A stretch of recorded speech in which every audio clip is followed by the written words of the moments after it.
alegria chegar no terceiro episódio aqui do projeto Divã de Histórias.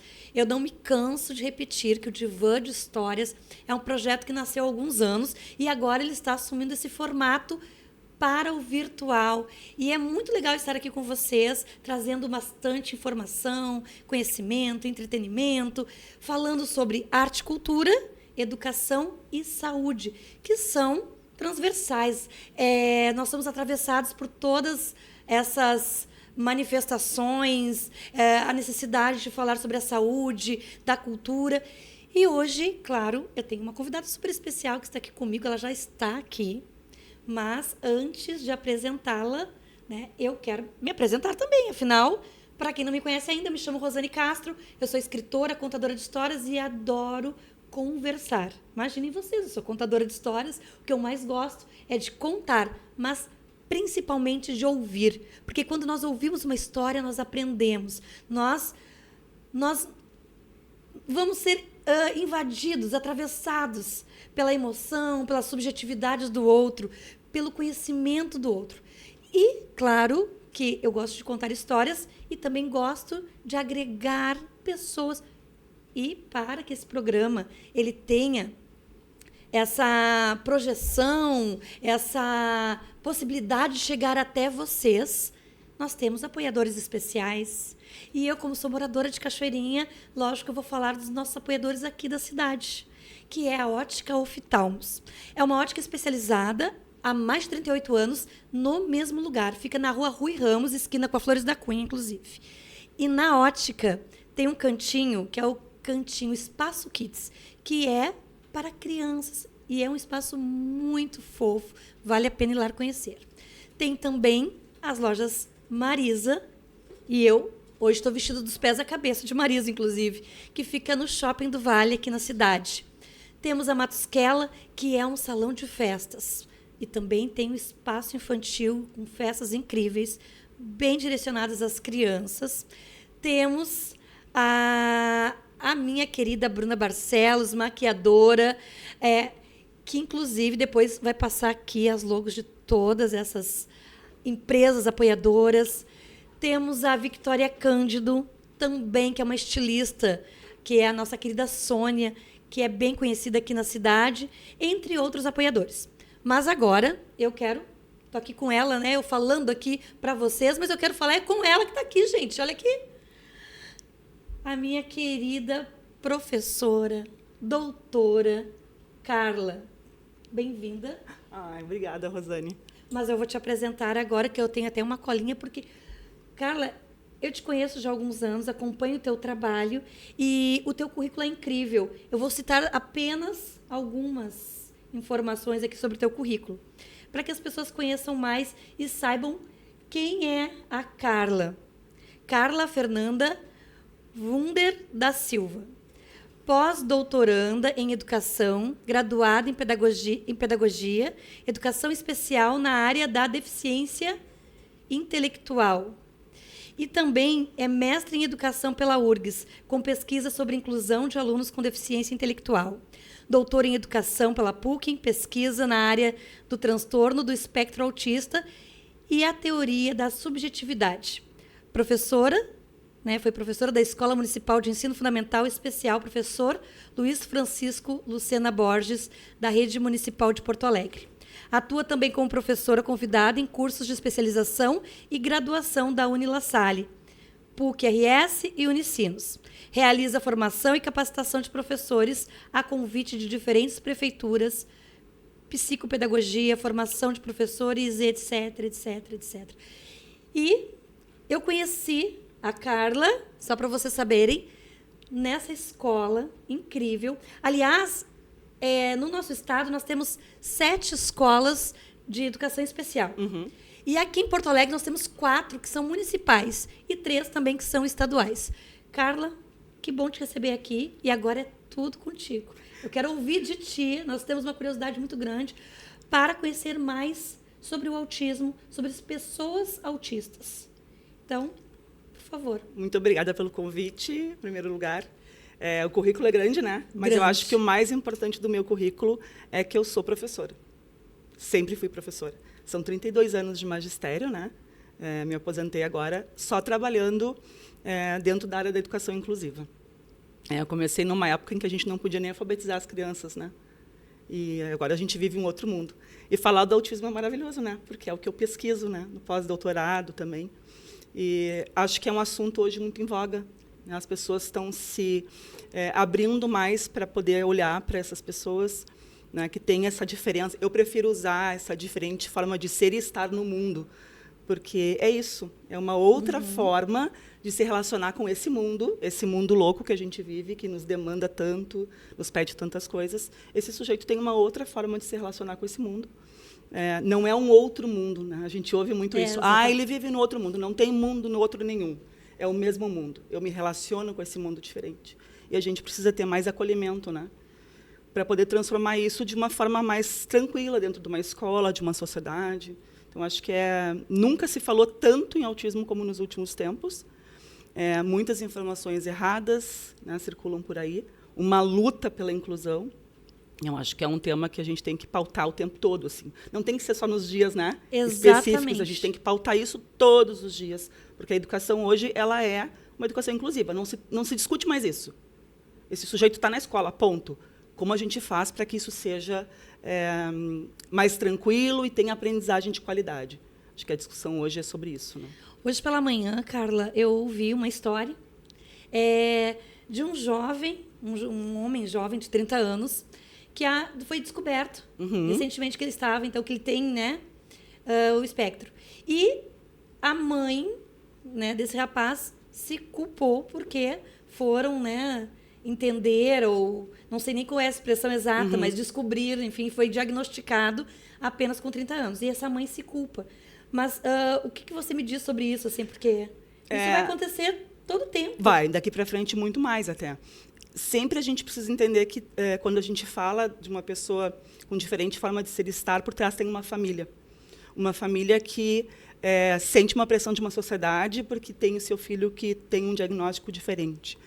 Que é exigido, né, que tenha olhado para isso, que tenha uma intensidade nos cuidados. Essa mãe, há 30 anos atrás, ela não tinha a facilidade dos diagnósticos, né? Esse sujeito passava pela escola como o estranho, o diferente.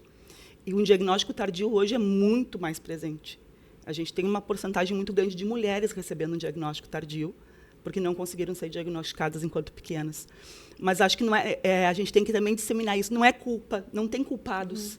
Né? E quando a gente fica procurando culpados, quando a gente fica se sentindo culpados, a gente fica amarrado de entender essa pessoa na sua individualidade. Né? Então, acho que essa bom, não tinha diagnóstico antes, hoje tem um diagnóstico, o que a gente faz com isso?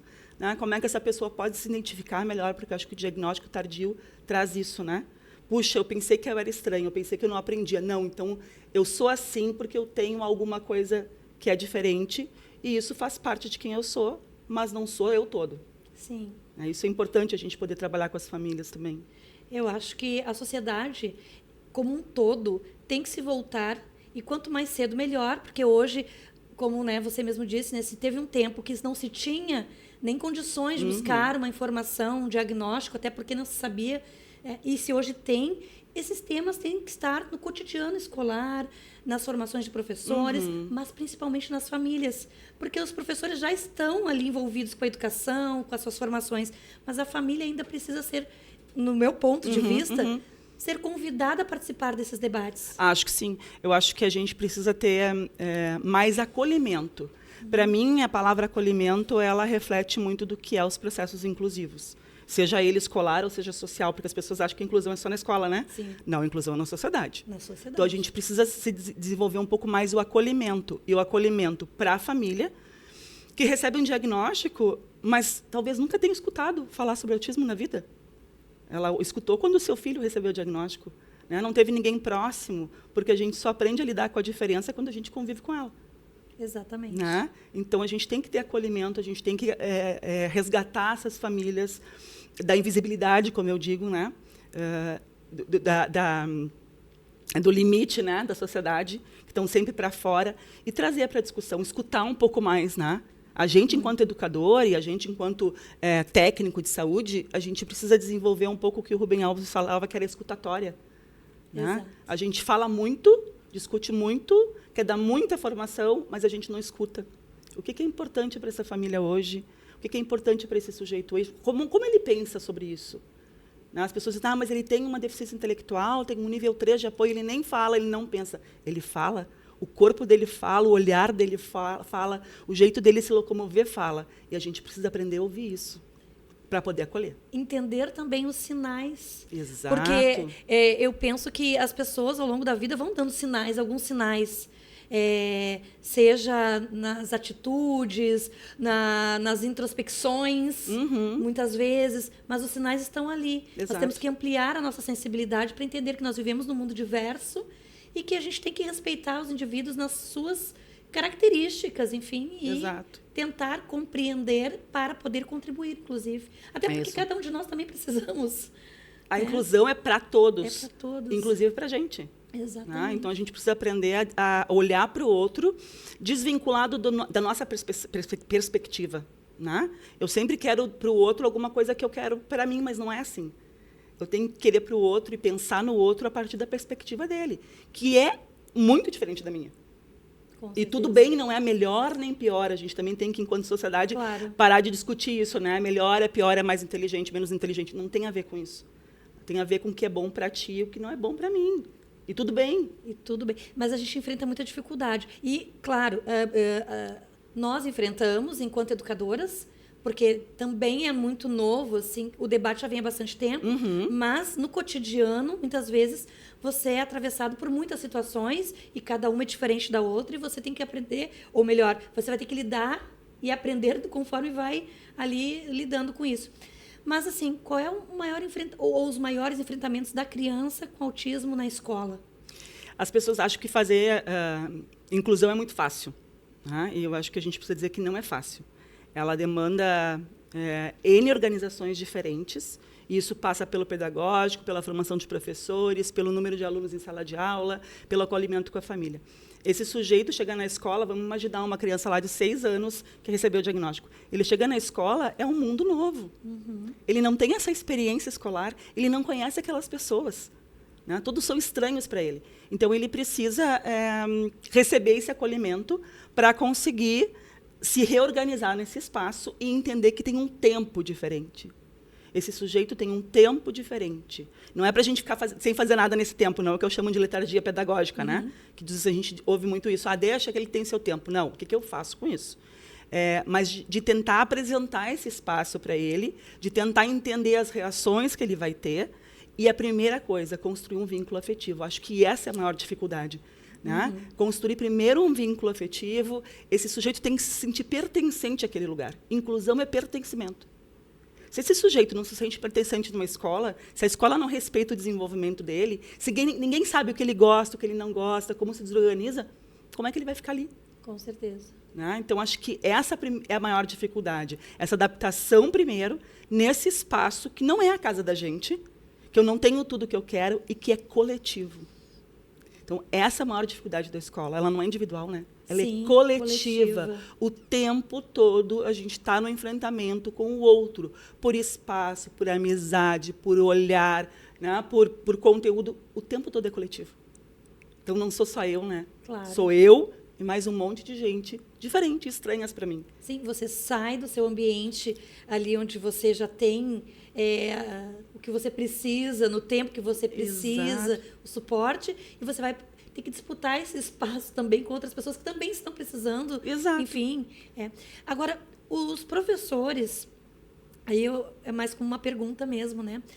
Eles têm que adequar as suas práticas pedagógicas para também atender esses grupos diversos? Com certeza, eu acho que não entendo inclusão sem adequação curricular ou adequação pedagógica. Porque se a gente diz que as pessoas aprendem de uma forma diferente, eu não posso manter o mesmo jeito de dar aula, o mesmo jeito de avaliar. Então, a gente precisa, sim, fazer essas construções. Eu acho que tem que ter na escola uma relação um pouco mais próxima com esse profissional de educação especial, que hoje é muito mais presente nas escolas. Aqui no Rio Grande do Sul, a gente tem uma nota do Ministério Público dizendo que todas as escolas têm que ter a EA e um profissional de educação especial. Isso é importante, isso é uma conquista. Então, a gente precisa usar esse professor realmente como mais próximo dos professores da sala comum, né?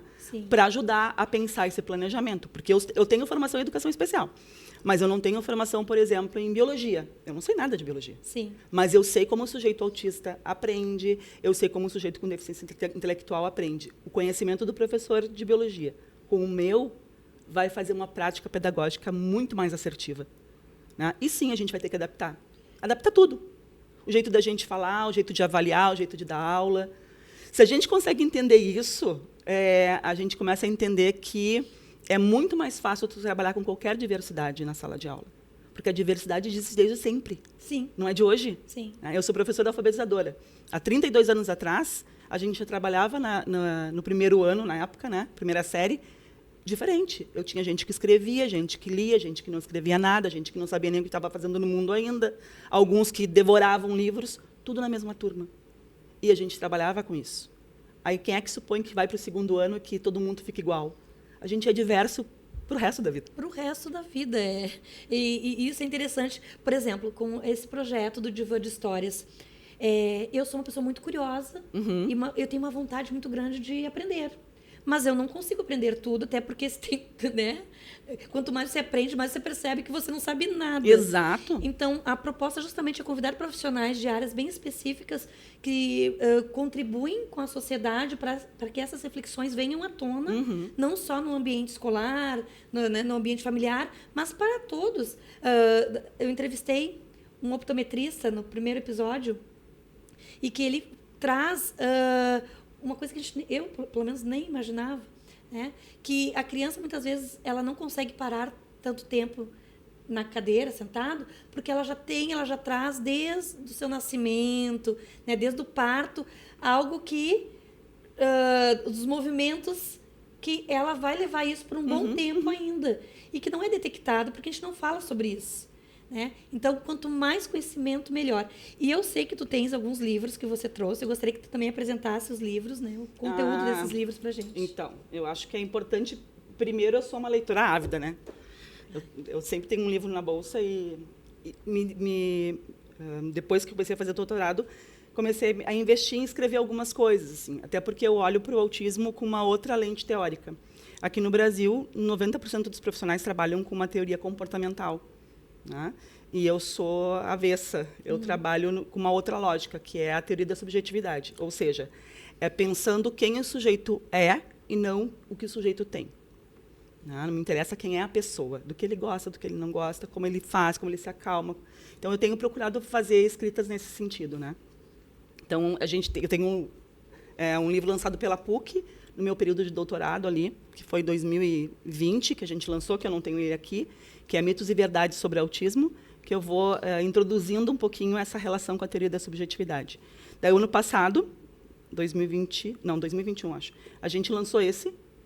Tu conhece as pessoas, né? Conheço, a Cátia, que é a minha vice-diretora, a Pati, que tu conhece maravilhosamente bem. Machado Cruz, maravilhosa. A gente procurou unir aí vários profissionais, tem professores, tem fonos, tem vários profissionais aqui, né? que tivessem a mesma concepção, a mesma ideia de olhar para o sujeito sem olhar primeiro para o diagnóstico. Então, é um livro muito interessante, tem parte teórica, mas também tem experiências de escolas que fizeram processos de inclusão muito assertivos com os sujeitos com autismo. E isso é legal, assim. Muito. E a voz do professor também. Porque muito que a gente tem de produção na educação não é de professor. Né? Não é sobre a prática. Exato. E eu sempre, quem me conhece sabe, eu ando por todos os lugares e digo, a gente precisa publicar.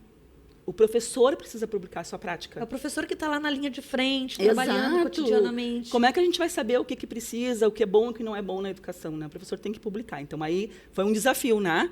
De convocar esses professores para falarem sobre as suas práticas, né? A prática real, o que deu certo, o que não deu, o que precisa arrumar. Né? Claro. Então, para mim, esse livro é muito afetivo. Assim. E para o leitor, eu, pelo menos, gosto muito quando você traz o cotidiano. E aí você, às vezes, até se identifica, mas isso já aconteceu comigo. Exato. Né? E eu gostei muito aqui, né, do subtítulo ali, que Enlaces pelo Olhar e pelo Afeto. Que eu acho que Ser é isso. e viver. É isso. Acho é que isso. esse livro é maravilhoso, certeza. assim. E tem um espaço para as famílias, né? Também falarem, os capítulos finais falarem sobre como é ser mãe, pai de um sujeito com autismo, como foi esse desenvolvimento, como foi esse processo, né? Então é um livro muito, muito afetivo, assim, para a gente. Foi um lançamento interessante, assim. Não é fácil comprar livro no Brasil, né? É caro. Não é fácil produzir. Não é fácil produzir. Então, esse aqui é um lançamento com professoras da URGS. Eu tenho uma convivência muito grande com um pessoal da URGS, que a gente trabalha junto, né? Eu dou aula para elas também. E a gente pensou, bom, vamos buscar como funciona a educação especial no mundo. Então, a gente foi procurar vários profissionais de vários países para poder dizer como funcionava a educação especial lá e como é o trabalho aqui no Brasil. É meio livro de bolso, assim, para quem está fazendo pedagogia, né? As gurias usam na URGS como livro curricular, assim. Curricular. E juntou muitos professores, né? Escritores de vários lugares. E esse é gratuito, né? Esse é gratuito? Tu vai lá na editora, a Pimenta Cultural, e tu baixa o e-book de forma gratuita, né? Que esse será o objetivo. Vamos divulgar bastante isso, porque não tem desculpa. Exatamente. Para não, né? Para tem não várias, ler. a gente tem que entender, tem várias editoras que têm vários livros que são públicos, assim, são e-books que tu pode baixar. Então não tem desculpa para eu não tenho como comprar um livro. Eu sou a louca dos livros, né? Eu adoro, mas realmente a gente sabe que é caro, né? Mas então tem lugares que a gente pode ter o conhecimento, que não é só informação. Sim. A internet hoje tem muita informação, não necessariamente conhecimento. Exatamente. E aí o livro tem esse olhar científico, né, de estudo. Então acho que isso é importante. E uma coisa importante aqui, que traz no título, que eu só vou ressaltar, quando fala assim, a educação das pessoas com deficiência e não pessoas deficientes. Exato. Que se dizia muito isso no passado. Muito. Pessoa deficiente. Hoje a gente não usa isso. Depois da Lei Brasileira de Inclusão, isso é um outro destaque, né? É pessoa com deficiência, não é portador, não é pessoa com necessidades especiais, esses termos a gente não usa mais. É pessoa com deficiência, ou seja, ela tem alguma coisa entre todas as características que ela tem, Sim. que não deixa ela ser melhor ou pior do que ninguém. Tá? Então, isso é importante, né? A gente poder marcar, porque é diferente de eu dizer uma pessoa com deficiência do que eu dizer pessoa deficiente. Exatamente. Né? Aí tu está colocando todo ser como se ele não tivesse outras capacidades, né? Outras possibilidades, qualidades, exatamente. Então, acho que esse cuidado, a gente pensa que as palavras não são nada. Sim. Eu digo muito para as minhas orientandas, né? Cuida o termo que tu escreve, cuida o termo que tu usa, porque isso vem carregado de uma referência teórica, isso vem carregado da tua crença sobre o mundo, da tua crença sobre o desenvolvimento do outro, né? Não está desatrelado. Com certeza. E a gente mostra isso nas palavras e nas ações. Com certeza. Como é que a gente pensa no outro, né? Tem que estar predisposto a estar sempre atento para aprender, porque as coisas vão mudando, Exato. a sociedade vai mudando, o conhecimento também ele é questionável, porque pode se ampliar, né, a partir de pesquisas, de estudos, pode se ampliar o conhecimento, e você não pode estar estagnado. Exato. Tem que estar disposto a querer aprender. Corrige quando desviar, quando errar. Exato. No sentido, né, errar eu não gosto de usar essa palavra, mas quando falar algo que, bom, dá para refletir melhor, Exato. Posso falar diferente. Hoje tem uma palavra que a gente usa muito, que é capacitismo. Né? E o capacitismo é essa crença exatamente que a gente tem sobre o outro, de menos, que ele é incapaz, que ele não consegue. Só que as nossas ações, elas refletem capacitismo também. Né? Quando a gente não dá para o outro o devido valor, quando eu digo alguma palavra, né, que não é adequada, isso também reflete um capacitismo que a gente constrói enquanto sociedade. A sociedade que a gente critica, a gente faz parte, né? Com a gente não certeza. pode esquecer. Então, a gente também vai trazendo. Bom, eu tenho 32 anos que eu trabalho com isso e algumas vezes eu preciso retomar. Opa, aqui eu falei na minha palavra, no meu dizer, porque eu vivo nessa sociedade também, né? A gente é influenciada por ela também. Exatamente. Então... A gente influenciada influencia. Exato. Isso que diz a teoria da subjetividade. É recursivo o processo. Sim. Né? Então, por isso que eu estudo por essa linha. E esse aqui é um lançamento agora novo também, gratuito, que é do grupo de pesquisa que eu trabalho na PUC, o Promote, que são os processos motivacionais de criatividade, né, e formação de professores. É o primeiro livro dessa edição assim, da PUC.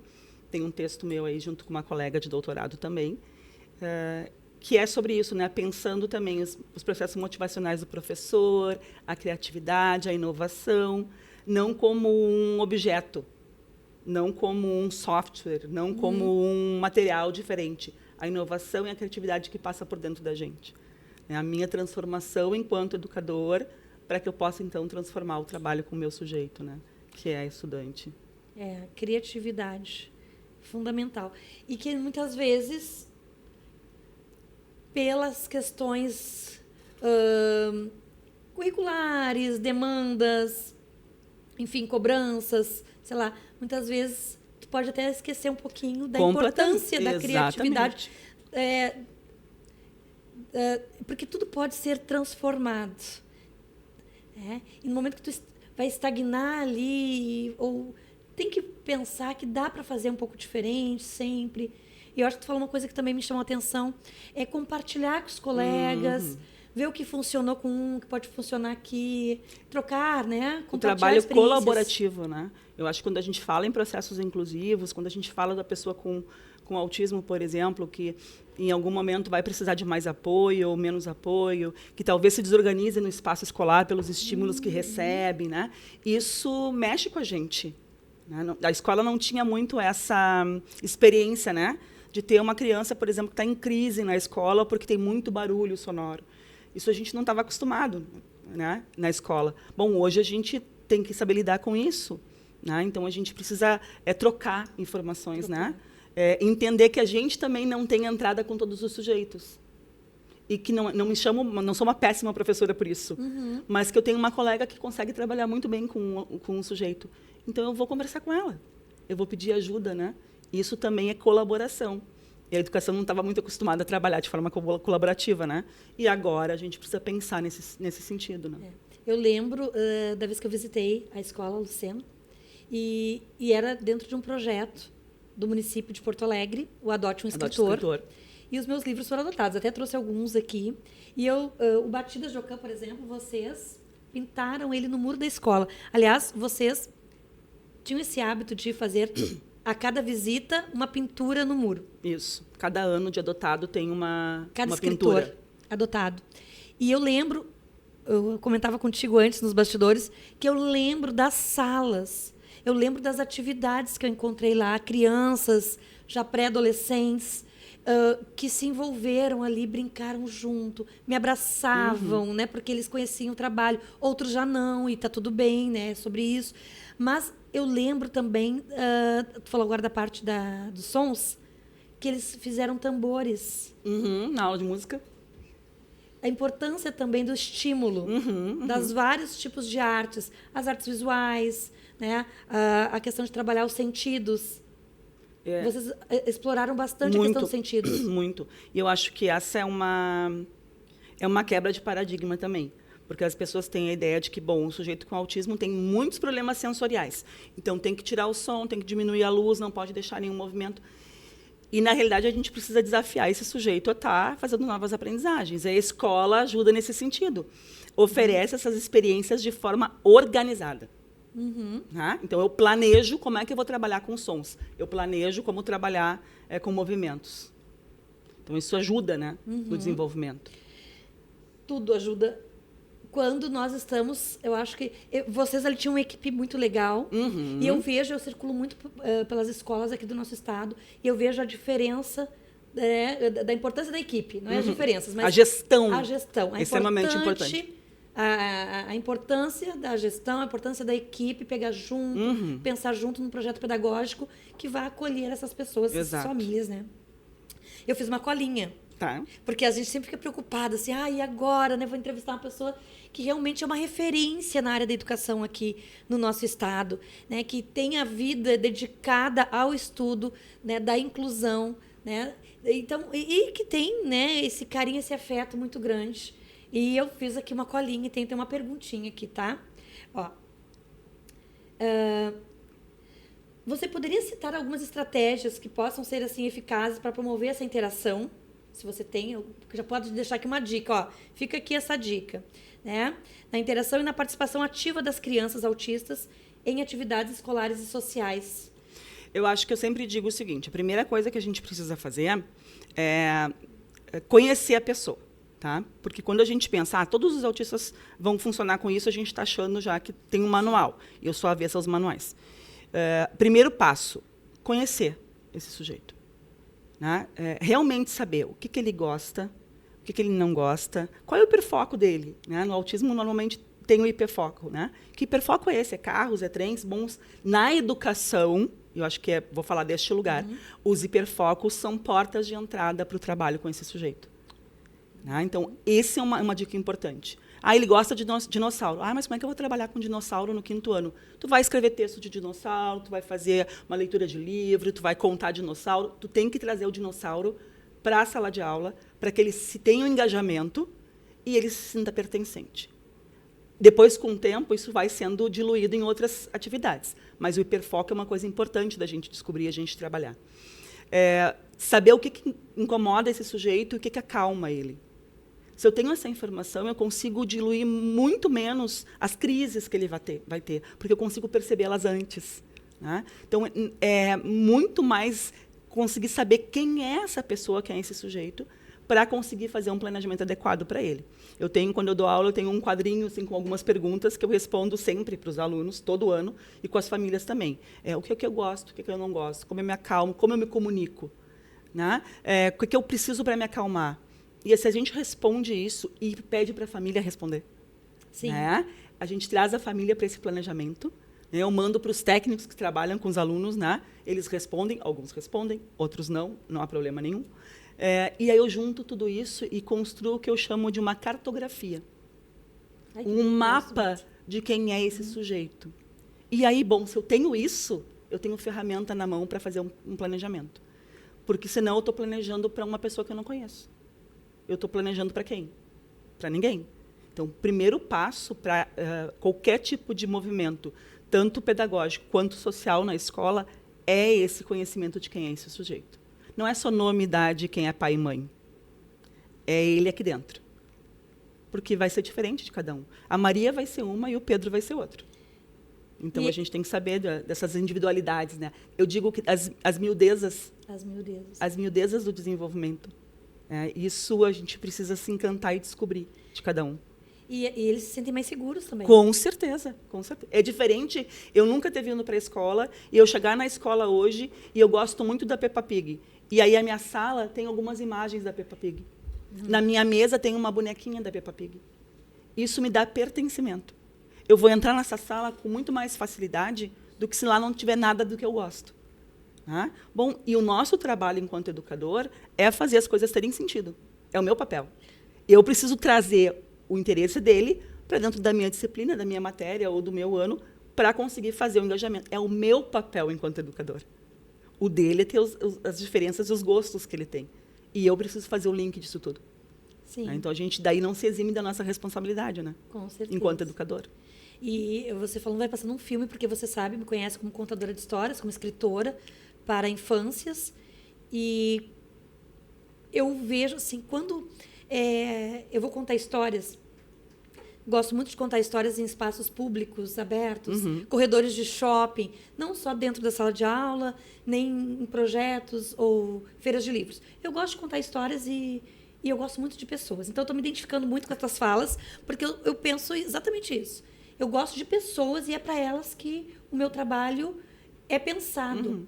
Então, por exemplo, cansa de acontecer, né? Tá contando uma história e aí entra uma criança correndo, que não quer parar, e aí os pais ficam preocupados, achando que a criança está atrapalhando, porque foge um pouco do padrão. Daquele padrão, daí parece que está desorganizando todo.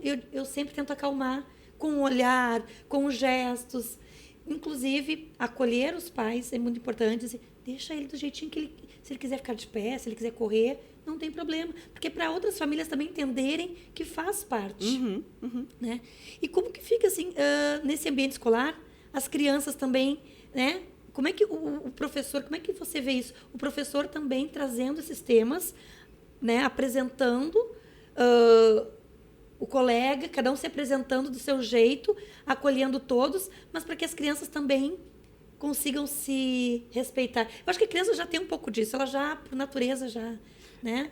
Eu acho que esse é o movimento da inclusão. Quando a inclusão consegue ser feita desde o início lá da educação infantil, ela tende a ser muito mais potente na escola. Porque a criança pequena, ela quer brincar com alguém. Tu entende? Ela não quer saber se tu tem uma perna, se tu pensa, se tu não pensa, se tu tem uma crise. Não, ela quer brincar, ela quer estar junto.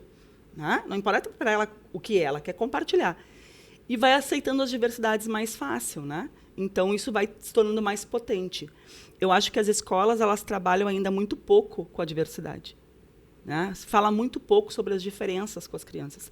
As pessoas sempre me perguntam, quando é que a gente tem que falar, então, que a gente tem um aluno especial? Tu não precisa falar, se tu falar sobre a diversidade o tempo inteiro. Se tu disser que a gente tem na sala de aula gente que trabalha mais rápido, gente que é um pouco mais lenta, que tem gente magra e tem gente que é um pouco mais gorda, que eu tenho gente que usa óculos e gente que não usa óculos, que eu tenho gente que pensa diferente, que eu tenho gente que é muito mais prática.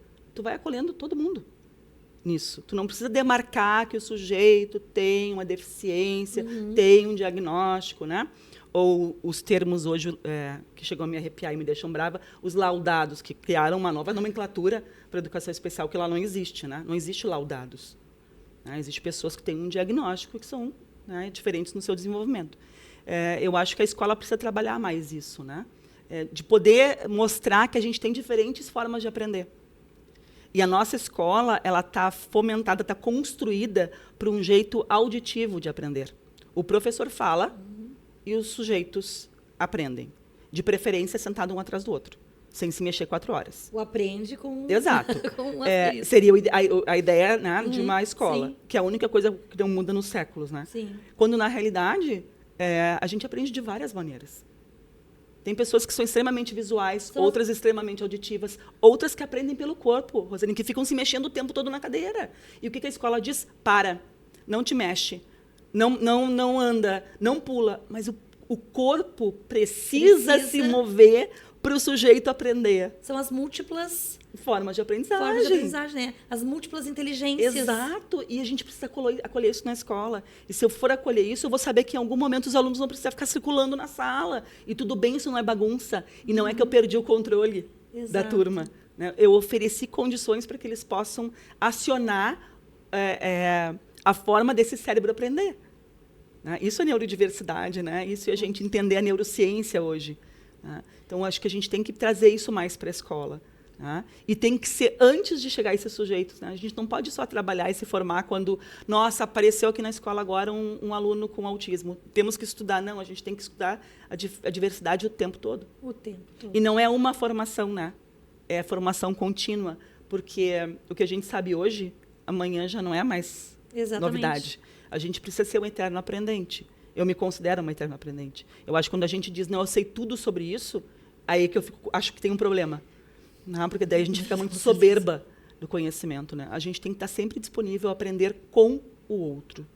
Nesses meus 32 anos de magistério, quem mais me ensinou foram os alunos com quem eu trabalhei. E as famílias por onde eu passei. Assim. Muito mais do que um livro, muito mais porque teve essa oportunidade de escutar, né? De aprender junto. Tem muito a ver, né, como a gente enxerga a educação, de que lugar que a gente está vendo a educação e também da nossa sensibilidade para isso. Exato. Porque, como você acho que falou aqui, e é o que eu penso também, a universidade ela vai te dar todas as ferramentas ali para você buscar o conhecimento, para você conciliar esse conhecimento com a prática, mas também tem que buscar uma inteligência emocional, buscar na sua sensibilidade esse olhar para com o outro. Exato. Para a compreensão realmente do todo. Né? Porque senão também só a teoria... Ela não ajuda. Ela não vai te ajudar. Não. Eu acho que sempre... eu sempre falo isso. A inclusão ela não é uma metodologia. Inclusão é uma filosofia de vida. Ou eu sou inclusiva na minha vida, ou eu não sou. Se eu não consigo lidar com alguém que tem um time diferente do meu, e tudo vira guerra, eu não vou conseguir lidar com uma diferença que é maior. Então, a gente tem que ser inclusiva na vida da gente. Para daí poder ser inclusivo na escola. Né? E isso passa por dentro de cada um. Eu só vou conseguir trabalhar com um sujeito com autismo se aqui dentro eu aceitar as diferenças. Sim. E aceitar as minhas diferenças também. Também. Né? Porque é sobre isso, né? vou arriscar aqui. Se eu estiver errada, você já... Mas eu acho que passa pelo nosso autoconhecimento. Sim, sim. Porque o que você traz... não tem como eu ser a educadora lá na escola, vou trabalhar com inclusão, com crianças autistas na escola e saio dali e vou ter uma reação totalmente diferente daquilo que eu pratico lá no meu ambiente escolar. É isso. Não tem que Não ser tem. para a vida. Né? A gente tinha na educação durante muitos anos, quando era estudante de magistério, diziam: quando tu chega na escola, os teus problemas ficam da porta para fora. Né? E tu entra na sala de aula e não tem problema nenhum. Hoje a gente sabe que isso não existe, a gente precisa trabalhar com isso. Né? Então, por isso, eu preciso me mudar como pessoa primeiro, né? Para poder acolher melhor as pessoas que estão no mundo. Hoje não tem muita escolha na educação. Não é? A inclusão está aí, acabou, não se discute esse direito. Então, a gente precisa mudar como pessoa. Eu preciso correr atrás, né? Ou de conhecimento, ou de uma nova postura, ou fazer uma terapia, ou me olhar no espelho, eu mesmo perguntar, eu mesmo responder. Eu preciso fazer alguma coisa para me reeducar como pessoa. Como pessoa. Porque senão não tem lei que faça funcionar. É porque eu até vejo que nesse aspecto, né, que hoje é bem discutido da inclusão, as leis estão sendo bem eficientes. Mas a gente sabe que num país como o Brasil, que tem milhões de leis, nem todas elas são executadas. Né? Por exemplo, vou até fazer uma citação, que é a Lei 10.639, que vai versar sobre o ensino da cultura afro-brasileira nas salas de aula. Já completou 20 anos. E ainda nós encontramos dificuldades. Então, a lei está aí e a gente encontra dificuldade para aplicar a lei. Então, é importante realmente passar por nós, né, pelo nosso sentimento, porque não precisaria de lei. Exato. Se nós, enquanto sociedade, nos movêssemos para esse encontro com a diversidade, com o respeito. Né? A Constituição brasileira já diz: não excluir ninguém por raça, credo, opção sexual. Não precisa de mais nada. Só a Constituição brasileira já está estabelecendo que eu não posso excluir ninguém. Então, mas isso vai para além, né? Vai para além. Então, precisa ter essa formação, esse acolhimento também dos professores, porque não é fácil. Tu ter uma turma com 35 alunos e ter 2 ou 3 crianças que têm alguma forma diferente de ser e estar, e não ter apoio, não ter espaço adequado, não ter material, não ter tempo de planejamento, né? O professor trabalha em 2, 3 escolas. Isso não é simples, como se imagina. Com certeza. Né? Isso demanda trabalho, demanda estudo, demanda tempo. Então, é preciso que a gente tenha esse olhar, né? Claro. E agora também é importante falar que, nossa, eu sou uma pessoa que admiro demais, né, os professores. Eu sou muito, assim... eu me formei em letras, minha primeira formação, mas nunca atuei em escolas lecionando. Mas, assim, sempre tive como minha profissão, né, porque, de alguma forma, eu estou lá na escola, trabalho com formação de professores na área da literatura, da contação de histórias, e, sim, eles merecem todo o nosso respeito, né? Tem alguns entraves que, muitas vezes, eles vão encontrar, como você disse agora, falta de equipamento, de suporte. Então, também tem que acolher esse profissional, dar suporte a ele para que ele consiga executar da melhor forma. Exato, exato. Porque, assim, acho que a gente precisa pensar na formação também, né? Eu, enquanto, por exemplo, pedagogo especial, que fiz uma universidade que agora nem tem mais esse curso aqui em Porto Alegre, né, de educação especial, eu nunca tinha visto, no meu curso de formação, falar sobre autismo. Não se falava sobre isso na época da minha formação.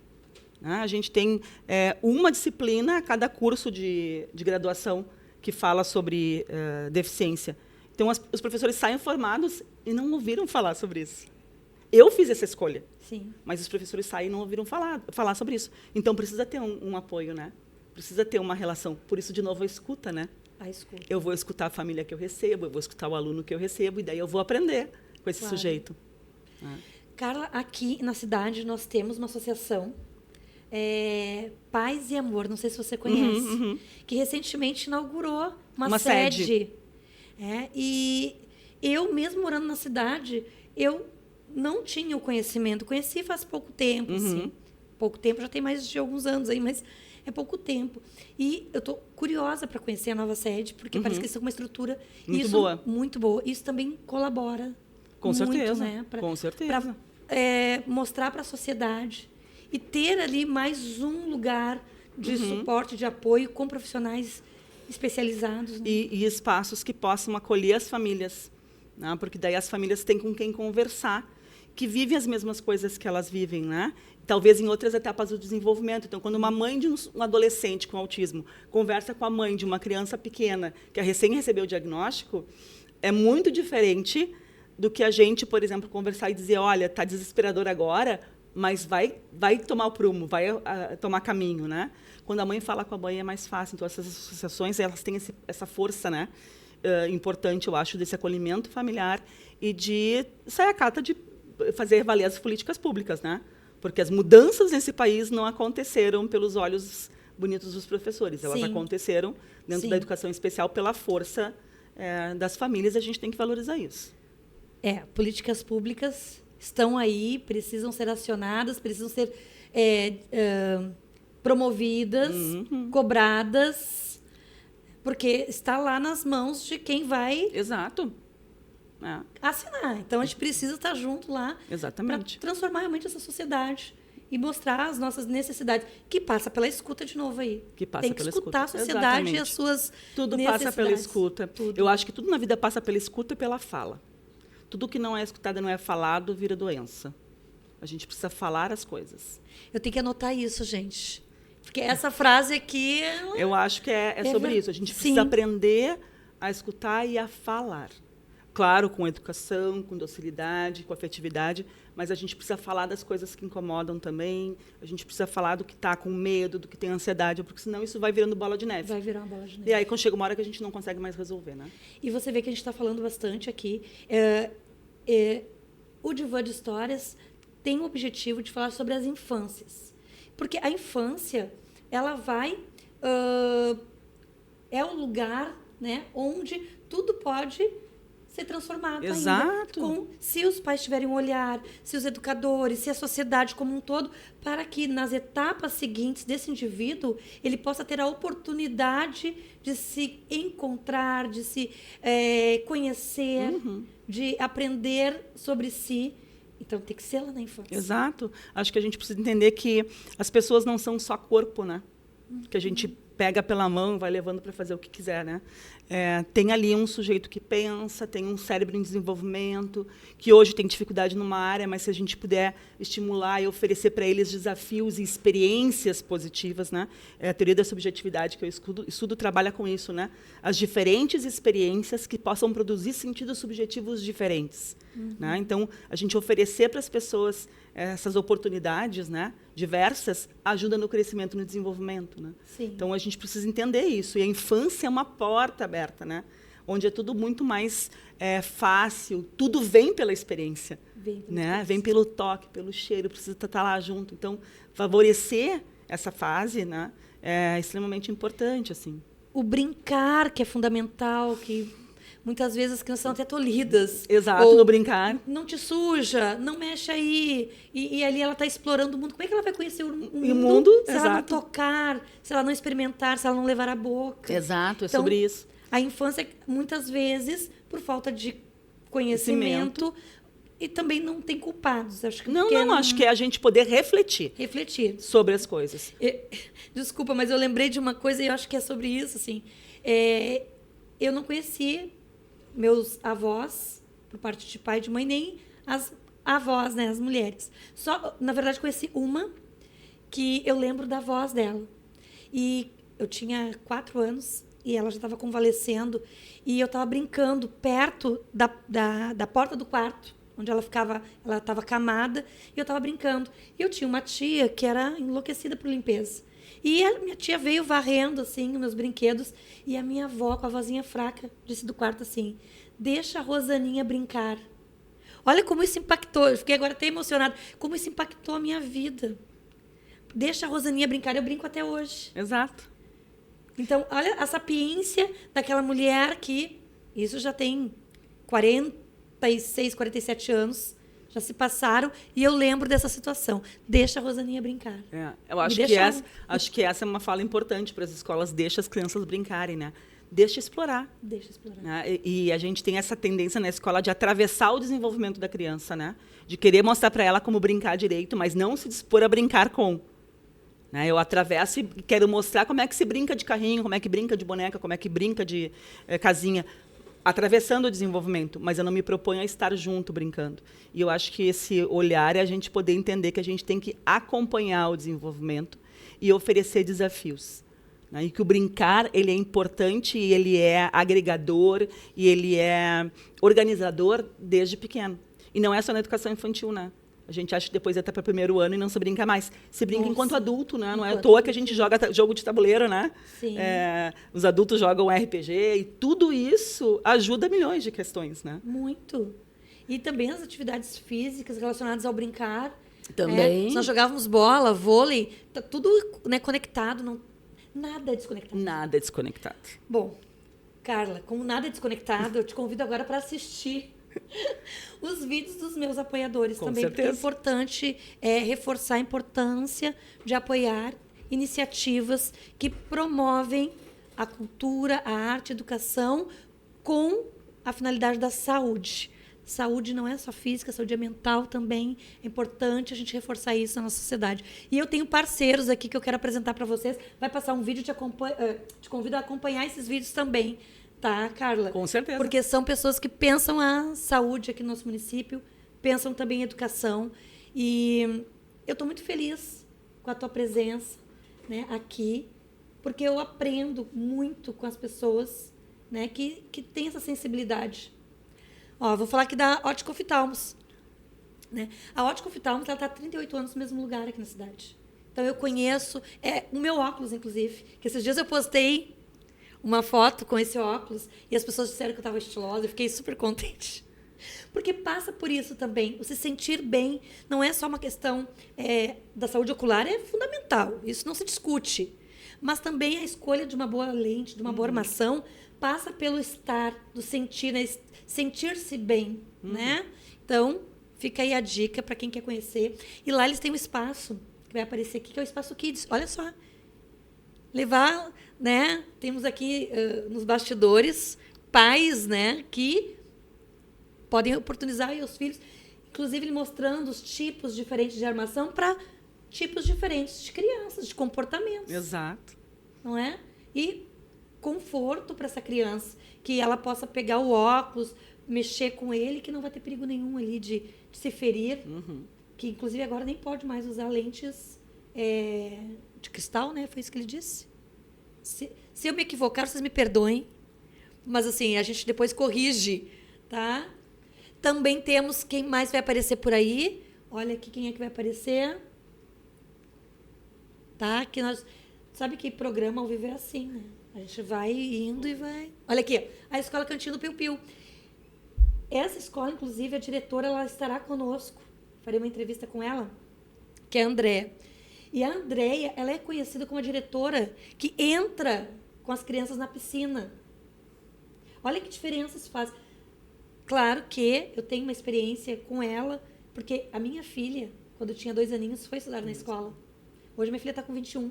E nós temos essa lembrança da diretora indo com as crianças na natação, entrando, acolhendo. E até hoje ela é assim. Se dispondo a estar junto. Se dispondo a 25 anos de um trabalho pedagógico que visa acolher crianças e deixar os pais seguros. Porque quando você deixa, né, as crianças na escola, você quer que o seu filho esteja com segurança também. Exato. Deixa eu ver. Aqui, ó, a Humano Family Clean, que também é uma clínica multidisciplinar, que também tem esse olhar para as crianças. Muito interessante, porque lá, um dos comentários, né, que um dos profissionais disse assim: um dia uma família chegou aqui e disse: ele não vai conseguir fazer o teste de visão, porque não sei aonde tiveram que 3 segurar a criança da cadeira. Olha, veja você segurar uma criança. Ele disse: não, aqui a gente não segura, não prende criança nenhuma em cadeira. Aqui a gente tenta perceber a criança e tentar colaborar para que ela se sinta bem. E aí só depois a gente vai tentar fazer o exame. Primeiro de tudo, né? Deixa eu ver, será que nós temos mais? Vou falar assim, ó, que nós temos aqui a Sonido, tá? Que é o local onde nós estamos aqui, né? Que é uma produtora audiovisual. Temos também a Matusquela, que é uma casa de festas infantis. Eu vou falar para vocês aqui, porque também assim, a cidade, quem conhece Cachoeirinha e região sabe, que temos muitos espaços aqui que acolhem crianças. A Matusquela é um espaço com muitas atividades, tem uma equipe qualificada, tem a Victoria Cândido, que está passando aqui, que ela é estilista. Inclusive, eu estarei com figurinos da Vitória. Chama de figurino, né? Porque a gente está aqui nessa posição aqui de apresentadora. Tem a produtora Pandorga Cultural, tem a Mimos e Make, que tu não tomaste uma aguinha? Tomei, sim. Tomou? Tomei, sim. Temos aqui, ó. Coisa mais linda. Canecas, né? Tem um presente, esse é um mimo pra ti. Não, lindo. E também temos a New Art Salon, da Bruna, que ela me soprou aqui. É porque eu não sou muito boa no inglês, tá? Enfim, é um monte de pessoas envolvidas, engajadas, mas pensando em oferecer o melhor para quem está assistindo. Tentar entregar o melhor, porque como você mesmo disse lá no comecinho, né? Na internet tem muita informação. E a gente está fazendo algo buscando essa informação com conhecimento. Exato. Por isso, profissionais como a Carla. Muito bom. Carla, eu vou me despedir de ti, mas eu quero que antes você, né, fale aqui com as pessoas que vamos assistir, né? Assim, o fechamento. O que você pode falar para essa infância, para esses pais ou educadores sobre autismo? Eu acho que dentro do autismo o mais importante é a gente poder acolher, escutar, olhar para esse sujeito, pensar o que é importante para ele, não para mim, né, os desenvolvimentos diferentes e olhar sempre para além do diagnóstico. O diagnóstico é uma parte desse sujeito, não é tudo. Ele é muitas outras coisas. Né, para a gente ficar tão presa a um diagnóstico. Por isso que, para mim, por exemplo, os diagnósticos não me importam. Se me perguntar o que meu aluno tem de diagnóstico, não sei, nunca peguei pasta para ver. Não me interessa. Agora, se tu me perguntar quem ele é, eu vou conseguir te dizer muitas coisas sobre cada um deles. E eu acho que é isso que a gente precisa pensar enquanto pai, enquanto mãe, enquanto educador. Quem é esse sujeito? Não o que ele tem. Perfeito. Ai, gente, estou emocionada. Eu quero aplausos. Espero ter ajudado. Porque são falas como essa que nós precisamos replicar muito e repetir e falar com as pessoas sobre isso. Temos que olhar para o sujeito. Que é complexo. É diferente, é intenso. Diferente. É um caleidoscópio. Exato. Né, de coisas ali. Acho que é isso. Muito obrigada pelo convite.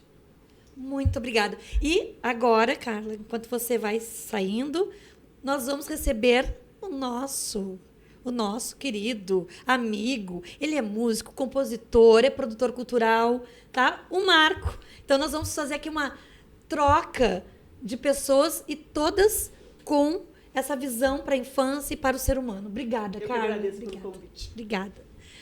Podem se cumprimentar aqui vocês, isso. Sim. Aqui, opa, é ao vivo, é isso. Aqui. O Marco chegando. Pois é. Eu tô achando um pouco estranho que tá caindo as coisas, não tô? As coisas, as pessoas estão caindo. Mas é isso, né, pessoal? Agora, enquanto o Marco se organiza, como é bom poder conversar com as pessoas, ouvi-las. Eu acho que a fala da professora Carla traz a escutatória como esse norteador para o conhecimento do indivíduo. A gente tem que escutar mais as pessoas, né? Então, falando em escutar, nós vamos aqui ouvir o nosso querido Marco com uma música. Eu trouxe uma canção chamada Fruto Maduro, Rosane, que corre assim. Fruto maduro que dá lá no pé de laranjeira que plantei na canção, cravo e canela temperando a manhã, parte do mistério nessa doce ilusão. Fruto maduro que dá lá no pé de goiabeira, goiabada, cascão, papo de anjo, palavra e paixão, pé de moleque, coração de melão. vida passageira, passarinho, flor em flor, num quintal de estrelas, criatura e criador. Vida sempre viva, viva a voz da criação, vale mais um sonho que um pé de feijão. Ai, que delícia! Que delícia! Olha, Marco, nós temos que convidar as pessoas para o próximo episódio, né? Que traz também aí um conteúdo bem bacana sobre educação na infância. E nós vamos convidá-los também a seguirem as nossas redes sociais. As redes sociais dos nossos apoiadores, dos nossos entrevistados, porque a gente vai formar uma rede de pessoas interessadas em conhecer mais, em escutar mais, em ouvir mais histórias. E assim a gente vai ampliando essa rede e, quem sabe, transformando, nem que seja assim, o nosso microespaço. Né? A gente fala tanto em impactar a sociedade com boas ações, a gente está aqui tentando promover essas boas ações, com música, com diálogo, com escuta. É isso, então. Esperamos vocês no próximo episódio, tá bom? Beijo grande, gente. Obrigada, Marco.